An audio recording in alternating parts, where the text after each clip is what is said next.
বিসমিল্লাহির রহমানির রহিম। প্রিয় দর্শক, মোল্লা ইউনানি ও হোমিও দাওয়াখানার পক্ষ থেকে আপনাদেরকে স্বাগত জানাচ্ছি। আজকে আমি অত্যন্ত গুরুত্বপূর্ণ একটি ভিডিও নিয়ে আপনাদের সামনে হাজির হয়েছি। আপনারা এই ভিডিওর শুরু থেকে শেষ পর্যন্ত দেখার পরেই এর শক্তি এবং এর উপকারিতা বুঝতে পারবেন।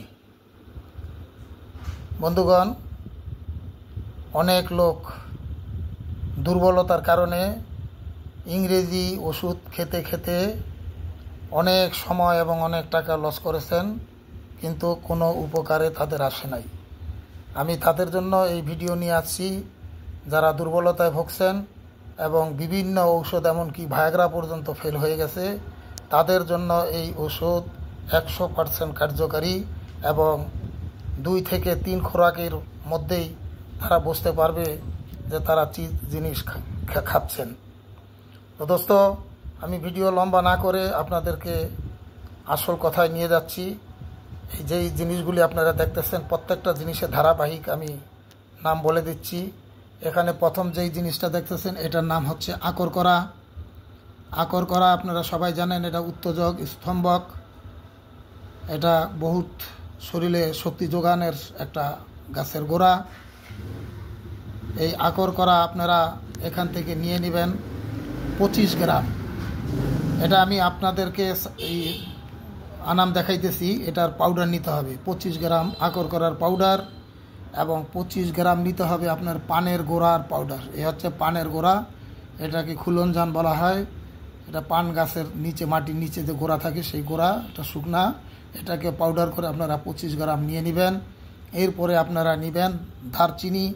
এই যে লং দেখতেছেন, লং, এই লং নেবেন আপনারা 25 গ্রাম। এরপরে আপনারা এখান থেকে শুণ্ঠি আদা অর্থাৎ শুকনা আদা, এটাকে পাউডার করে আপনারা 25 গ্রাম নিয়ে নেবেন। এরপরে আপনারা যে জিনিসটা নেবেন সেটার নাম হচ্ছে দারচিনি। এই দারচিনি নিতে হবে এই 4 আইটেমের অর্ধেক, অর্থাৎ 12.5 গ্রাম। 25 গ্রামের 12.5 গ্রামের 25 গ্রামের অর্ধেক হচ্ছে 12.5 গ্রাম। এই 12.5 গ্রাম আপনারা দারচিনি নিয়ে নেবেন। আর আপনারা নেবেন 20টা ডিমের কুসুম। এই যে আপনারা ডিম দেখতেছেন, এই ডিমগুলি সিদ্ধ করে তার সাদা অংশ ফেলে দিয়ে শুধু কুসুমটা আপনাদের নিতে হবে। সিদ্ধ করার পরে কুসুম কিছুক্ষণ এরকম সুতি কাপড়ের মধ্যে রেখে দিলে এটার যে ভিতরের পানি কিছুটা কমে যাবে। ওই সময় আপনারা এই ডিমের কুসুমকে নেবেন।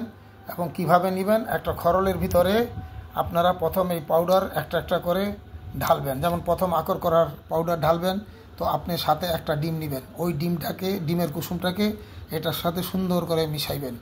যখন এটা মিশ্রিত হয়ে যাবে, তখন আপনি আবার নেবেন কি, এই যে পানের গোড়ার পাউডার। এই পানের গোড়ার পাউডার নেবেন, আরেকটা ডিম নেবেন, নিয়ে ওইটাকেও ভালো করে মিক্স করবেন। যখন ওইটা মিক্স হয়ে যাবে, পরবর্তীতে আপনি নিয়ে নেবেন এখান থেকে লংয়ের পাউডার। লংয়ের পাউডার যখন আপনার মিক্স হয়ে যাবে একটা ডিমের সাথে, তখন আপনি নিয়ে নেবেন এরকম শুণ্ঠি আদার পাউডার। যখন শুণ্ঠি আদার পাউডারও আপনার ডিমের সাথে মিক্স হয়ে যাবে, তখন নেবেন আপনি দারচিনির পাউডার।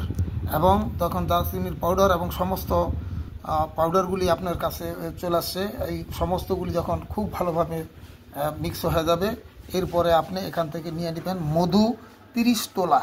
30 তোলা বলতে আপনি নিয়ে নেবেন 300 গ্রাম। 300 গ্রাম মধু নিয়ে খুব ভালোভাবে মিক্স করবেন। মিক্স করে আপনি এরকম কাচের বয়ামে রেখে দিবেন।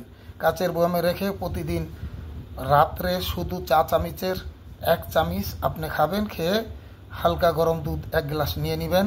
যদি দুর্বলতা বেশি থাকে তাহলে সকালে খালি পেটেও আপনি 1 চামচ খেতে পারেন। ইনশাল্লাহ 15 দিন যদি খেতে পারেন, তাহলে মনে হয় না আপনার দুর্বলতার জন্য আর কোনো ওষুধের প্রয়োজন হবে। এটা আমি মনে করি প্রত্যেকের জন্য প্রযোজ্য। যাদের বয়স 50 পার হয়ে গেছে, 50 থেকে 100 বছরের মধ্যে, সেও এটা নিতে পারেন। এবং 40 থেকে যারা শুরু করছেন তারাও নিতে পারেন। এবং যারা এর কম বয়সেও দুর্বলতায় ভুগছেন তারাও এটা ব্যবহার করতে পারেন।